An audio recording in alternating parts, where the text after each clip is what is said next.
आज तो इतना सारा कैश गिनते गिनते थक गए।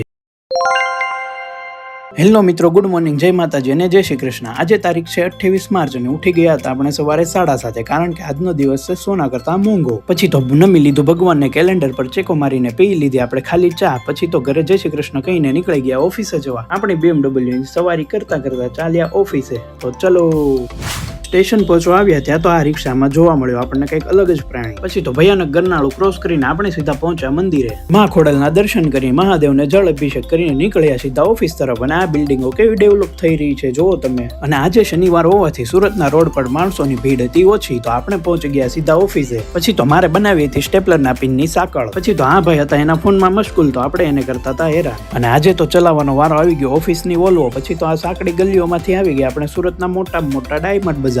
પછી તો આ વોલ્વો સાથે લીલા લીલા ઝાડવા જોતા જોતા આપણે પહોંચી ગયા એક જગ્યાએ પેમેન્ટ લેવા। પછી તો ત્યાંથી આપણી હાથમાં આવી ગઈ આપણી ઓડી। આજે તો વેલા ઓફિસનું બધું જ કામ પૂરું કરીને આપણે નીકળી ગયા આપણા ક્લાસીસે જવા અને ઘરે આવવા માટે। અને સુરતમાં આ ખોદવા વાળાનું તો પૂરું જ નથી થતું ભાઈ, બરોબર જ સાંભળ્યું છે। અને હું આજે પસાર થઈ રહ્યો તો બરોડા પાસેથી જે સુરતનો ફેમસ ખરીદી કરવાનો એરિયો છે લેડીઝ માટેનો ખાસ। પછી તો ઘરે પહોંચીને માતાશ્રીને કીધું ચા કરવાનું અને ખાઈ લીધી મેં હેવી ચોકલેટ। થોડી વાર ચાની પીન મારીને ચા નાસ્તો કરીને આજે આપણે મોકો આવી ગયો તો નવી એક્ટિવા હકાવવાનો। પછી તો પહોંચી ગયા ક્લાસીસે અને આ ઘુવડ બનાવીને આપણે આવી ગયા ભાઈને લર્નિંગ લાયસન્સની પ્રેક્ટિસ કરવા બેસાડ્યો। અને આજનો દિવસ થઈ ગયો આપણો પૂરો।